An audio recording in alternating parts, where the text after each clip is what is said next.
The fastest way to discover someone's character is to give them power over a stranger. Vanessa Carter had heard those words years ago, but she never imagined she would watch them become reality in the middle of a luxury hotel ballroom. Crystal chandeliers illuminated the massive charity fundraising event, casting warm reflections across marble floors and polished glass walls.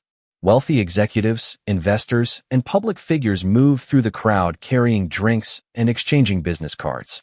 Everything about the evening projected success. Vanessa stepped through the entrance carrying a simple leather portfolio and an invitation she had received weeks earlier. She wore a modest navy dress and a tailored blazer that had served her well through countless professional meetings. Her goal was simple. She was there to meet a potential donor interested in supporting educational programs for underserved children. She preferred arriving early, introducing herself quietly, and focusing on the work rather than the attention. As she crossed the ballroom, she reviewed a few notes in her portfolio. At that exact moment, Richard Whitmore emerged from a group of executives near the center of the room. As chief executive officer of one of the city's largest corporations, Richard was accustomed to people moving out of his way. Employees feared him. Competitors respected him. The media celebrated him. Richard glanced toward Vanessa for barely a second before continuing his conversation. Then their paths intersected. Vanessa immediately stepped aside. "I am sorry," she said politely. The encounter should have ended there. Instead, Richard stopped. His eyes moved from her shoes to her blazer, then to the invitation in her hand. A faint smile appeared on his face. It was not a friendly smile. It was the kind of smile that appeared when someone believed they had already judged another person. Several nearby guests slowed their conversations, sensing tension. Richard lifted his coffee cup. "Interesting," he said loudly enough for others to hear. "I do not remember approving invitations for people like you." Vanessa blinked in surprise. "I am here to meet someone regarding the education fund." A few people exchanged glances. Richard chuckled. "Of course you are." Then, with deliberate carelessness, he tilted the cup forward. Hot coffee spilled across the front of Vanessa's blazer and dress. Gasps moved through the crowd. Brown stains spread across the fabric. For a brief moment, complete silence filled the ballroom. Vanessa looked down at the coffee, then back at Richard. Her heart pounded. Embarrassment washed over her. Yet she refused to give him the reaction he expected. Richard laughed softly. "If you cannot afford proper attire, perhaps you should not attend executive events." A few nervous guests looked away. Others pretended not to hear. Nobody stepped forward. Nobody challenged him. Vanessa reached into her bag, removed a small handkerchief, and calmly wiped the coffee from her sleeve. Richard seemed disappointed by her composure. He had expected anger. He had expected tears. Instead, he found dignity. "Security," Richard called while raising one hand. "Please verify that this guest belongs here." Across the ballroom, several heads turned. Two hotel security employees immediately started moving toward Vanessa. She stood quietly beneath the chandeliers, surrounded by strangers who had already begun forming opinions about her. Yet none of them knew that the most important person connected to her life had not arrived yet. And before the evening ended, every assumption in that room would be tested. The two security employees approached Vanessa Carter with careful but uncertain expressions. Unlike Richard Whitmore, they did not seem eager to embarrass her. One of them politely asked to see her invitation. Vanessa immediately handed it over without argument. Her hands remained steady despite the coffee stain spreading across the front of her blazer. Around her, conversations slowly resumed, but many guests continued watching from a distance. Some were curious. Others appeared uncomfortable. A few seemed to enjoy the spectacle. Vanessa had experienced moments like this before. Not the public humiliation itself, but the feeling of being judged before anyone knew her story. The security employee examined the invitation and quickly confirmed that it was legitimate. The name matched the guest list. The event credentials were authentic. There was no violation of any policy. Yet Richard remained unconvinced. Standing nearby with his expensive suit and confident smile, he looked more interested in proving himself right than discovering the truth. Vanessa chose not to engage. Instead, she calmly excused herself and walked toward a nearby restroom. The bright hallway outside the ballroom felt quieter than the crowded event space. She stepped in front of a mirror and carefully cleaned the remaining coffee from her sleeve. Looking at her reflection, she allowed herself a single deep breath. She refused to let one arrogant man define her evening. Vanessa had spent most of her adult life helping other people. As director of a nonprofit educational foundation, she worked with schools in underserved communities throughout the state. Her days were filled with scholarship applications, fundraising meetings, and conversations with families trying to create better futures for their children.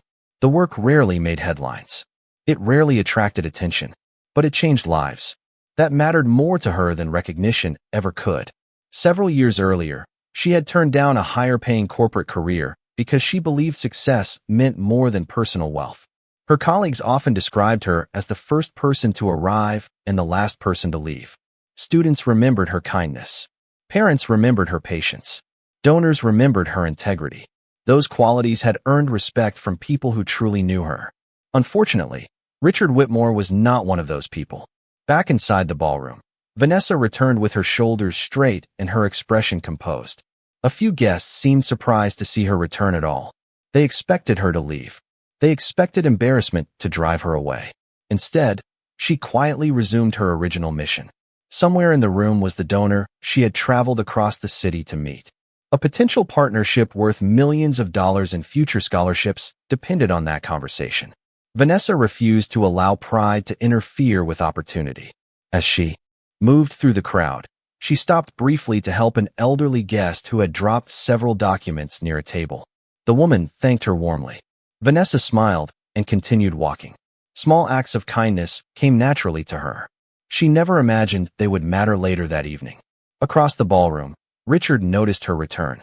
His expression hardened. For reasons even he could not fully explain, her calm confidence irritated him. Most people reacted to his status. Most people tried to impress him. Vanessa had done neither. And as he watched her continue through the crowd with dignity despite everything that had happened, he made a decision that would push the situation much further than it ever needed to go. Richard Whitmore had spent so many years surrounded by people who agreed with him that he no longer recognized the difference between confidence and arrogance. As chief executive officer of Whitmore Global Holdings, he was accustomed to controlling every room he entered. Employees adjusted their schedules around him. Executives measured their words carefully in his presence. Even competitors treated him with caution. Over time, that kind of influence had created a dangerous habit. Richard assumed his first impression was always correct. Standing near the center of the ballroom beneath the glow of crystal chandeliers, he watched Vanessa Carter move through the crowd and felt an irritation he could not explain. She should have left after the humiliation. Most people would have. Instead, she continued speaking with guests, introducing herself professionally, and pursuing the purpose that had brought her there. Her composure felt like a challenge to him. Nearby investors laughed at his jokes, while servers moved between tables carrying trays of sparkling water and appetizers. Yet Richard's attention kept returning to Vanessa. When one of the event coordinators approached him with an update about the evening schedule, he barely listened. His focus remained fixed on the woman he had already decided did not belong. Across the ballroom, Vanessa finally located the donor she had hoped to meet. The conversation began warmly. The donor, an older businessman, named Harold Bennett, had supported educational programs for years. Vanessa explained how her organization helped students from struggling communities earn scholarships and access opportunities that might otherwise remain out of reach. Harold listened carefully. Within minutes, the discussion became productive. Several guests nearby joined the conversation. For the first time that evening, Vanessa felt hopeful. Unfortunately, Richard noticed. He crossed the ballroom with deliberate confidence and interrupted before the discussion could continue. "Mr. Bennett," Richard said, placing a hand on the donor's shoulder. "I would be careful." The group fell silent. Harold looked confused. "Careful about what?" Richard smiled. "You should probably verify every story before writing large checks." The implication was obvious. Vanessa felt dozens of eyes shift toward her again. Harold glanced between them. "I'm not sure I understand." Richard looked directly at Vanessa. "Neither am I. In fact, I am curious how someone who arrived looking completely out of place managed to secure a VIP invitation." A few uncomfortable laughs emerged from nearby guests. Vanessa remained calm. "The invitation was issued by the event committee." "Was it?" Richard asked. "Or did someone make a mistake?" The accusation hung in the air. Event staff standing nearby exchanged nervous looks. Richard had transformed a professional conversation into a public interrogation. Yet Vanessa refused to argue. She simply handed Harold one of her organization's information packets and thanked him for his time. That response only frustrated Richard further. He wanted resistance. He wanted conflict. Instead, he encountered discipline. Moments later, one of the hotel coordinators hurried toward Richard carrying a tablet. "Sir, there is an issue with the acquisition presentation scheduled later tonight." Richard frowned immediately. The presentation involved a major business deal worth tens of millions of dollars. Investors from across the city were waiting for it. "Handle it," he said dismissively. The coordinator swallowed nervously. "We have tried. Nobody can identify the source of the problem." Richard's expression darkened. Across the room, Vanessa overheard enough to recognize the issue instantly. And although she had every reason to walk away, she quietly considered whether helping might be the right thing to do. Vanessa Carter stood near the edge of the ballroom, holding the information packet she had intended to share with potential donors. Around her, conversations continued, but the energy of the room had shifted. The problem involving Richard Whitmore's acquisition presentation was spreading quickly among organizers. Event coordinators moved back and forth between tables with worried expressions. Investors who had traveled across the state to hear the announcement were beginning to notice the delay. Large digital displays positioned throughout the ballroom showed an error message where financial projections were supposed to appear. Richard's frustration grew more visible with every passing minute. He demanded answers from his staff, but none seemed capable of providing them. Vanessa watched quietly. During her years managing nonprofit programs, she had overseen countless fundraising events, technology systems, and donor presentations. She recognized the issue almost immediately. The acquisition files were not corrupted. The presentation software was attempting to pull data from an external server that was no longer responding. The solution was relatively simple if someone understood where to look. Vanessa considered walking away. After everything that had happened, nobody would blame her. Richard had embarrassed her publicly, questioned her integrity, and repeatedly implied that she did not belong. Yet as she looked around the ballroom, she thought about the scholarship opportunities connected to many of the donors attending the event. If the evening collapsed into chaos, future partnerships affecting countless students could disappear. Her decision became easy. She approached one of the event coordinators. "I think I know what may be causing the problem," she said politely. The coordinator looked relieved. "Really?" Before Vanessa could explain further, Richard noticed the conversation and immediately walked over. "This should be interesting," he said. Several nearby guests turned toward them. Vanessa remained calm. "The presentation software appears to be searching for a remote data source. If someone changes the connection settings, the system should load properly." The coordinator's eyes widened. The explanation sounded remarkably specific. Richard folded his arms. "And now you are a technology consultant too?" A few people laughed nervously. Vanessa ignored the remark. "I am only trying to help." Richard shook his head. "I think you have helped enough for one evening." The coordinator hesitated. "Sir, perhaps we should at least verify what she is saying." Richard's expression hardened immediately. Being challenged in public was something he rarely tolerated. "Absolutely not." He pointed toward the entrance. "This event is for invited professionals, not self-appointed experts." The room grew quieter. Vanessa felt dozens of eyes watching again. Yet she refused to react emotionally. "The solution will take less than 2 minutes to test," she said. Richard stepped closer. "What part of no do you not understand?" The coordinator looked trapped between common sense and fear of his employer. Vanessa realized there was no point continuing. She offered a small nod and stepped back. "I hope the issue gets resolved." Richard laughed softly. "I am sure we can manage without your assistance." Vanessa turned away and began walking toward the exit corridor. Behind her, organizers continued struggling with the malfunctioning presentation. Ahead of her, the evening air waited beyond the hotel doors. She believed the matter was finished. What she did not know was that less than 10 minutes later, Richard would discover she had been completely correct, and his determination to humiliate her was about to become the most expensive mistake of his entire career. Vanessa Carter stepped through the hotel's revolving doors and into the cool evening air. The noise of the ballroom faded behind her, replaced by the distant sounds of city traffic and the soft rustling of trees lining the sidewalk. For the first time that evening, she allowed herself to stop moving. The coffee stain on her blazer had dried. The embarrassment had not. Yet even now, standing alone beneath the glow of decorative streetlights, she felt more disappointed than angry. She had attended the event hoping to secure resources for students who needed opportunities, not to become the center of a public spectacle. Behind the hotel's glass walls, guests continued networking while executives discussed deals worth millions of dollars. Vanessa knew none of that mattered if people forgot how to treat one another with basic respect. She found a quiet bench near the entrance and sat down. The night air felt refreshing against her skin.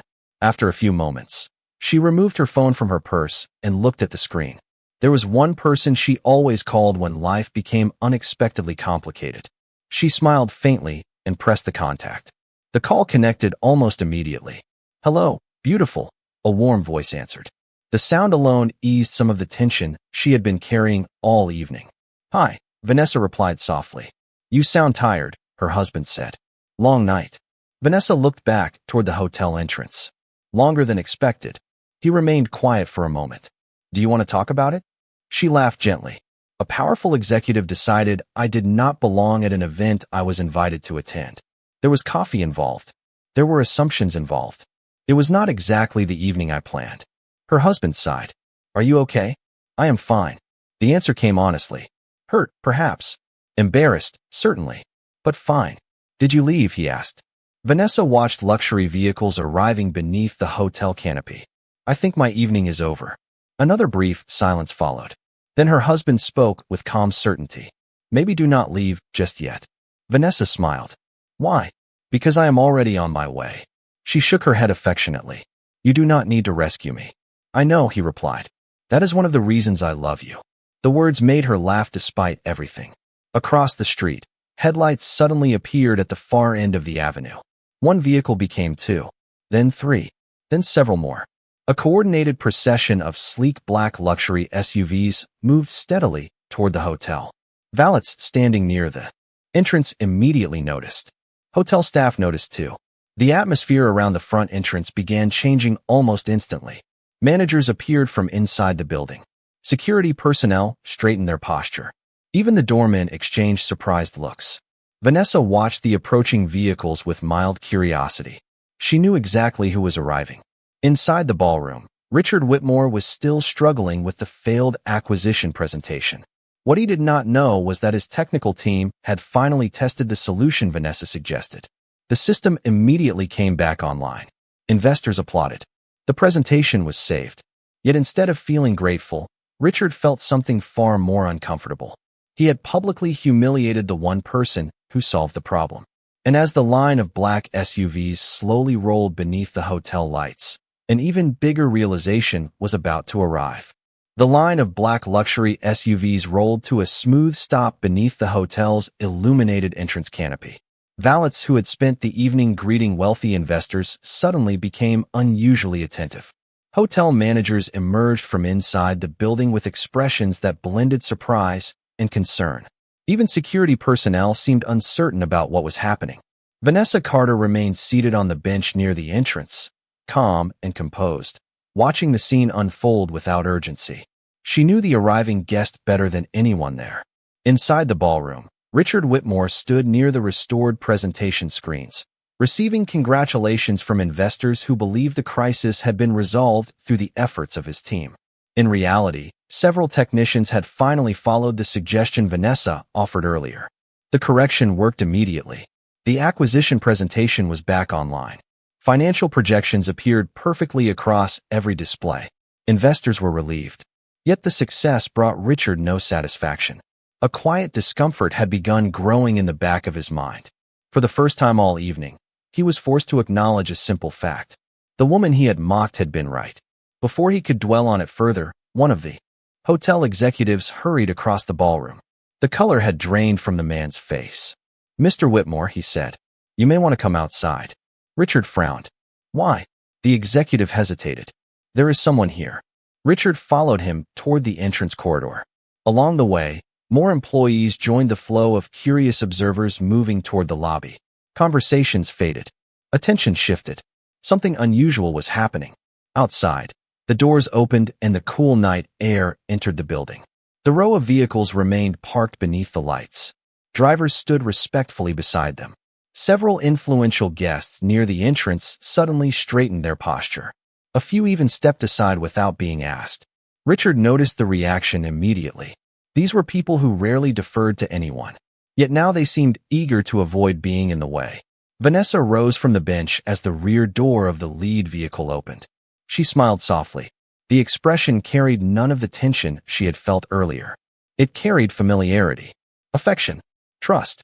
A tall man stepped from the vehicle wearing a perfectly tailored dark suit.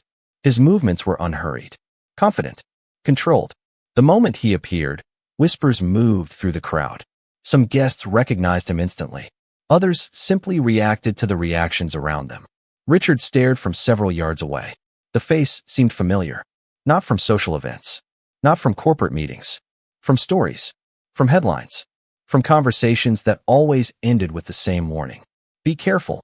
The man walked directly toward Vanessa. She met him halfway. He looked briefly at the coffee stain still visible on her blazer. His eyes softened. Long evening, he asked quietly.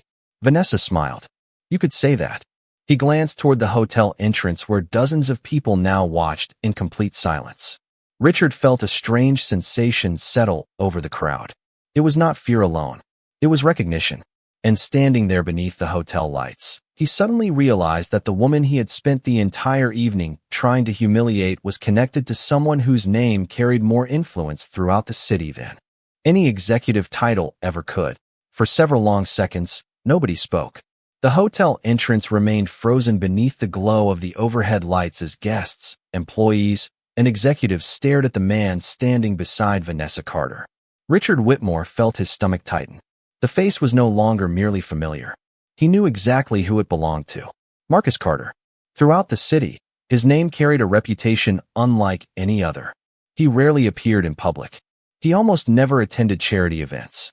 Yet business leaders, politicians, and influential figures all seemed to know who he was. More importantly, they knew what happened when people underestimated him. Marcus was not raising his voice. He was not making threats.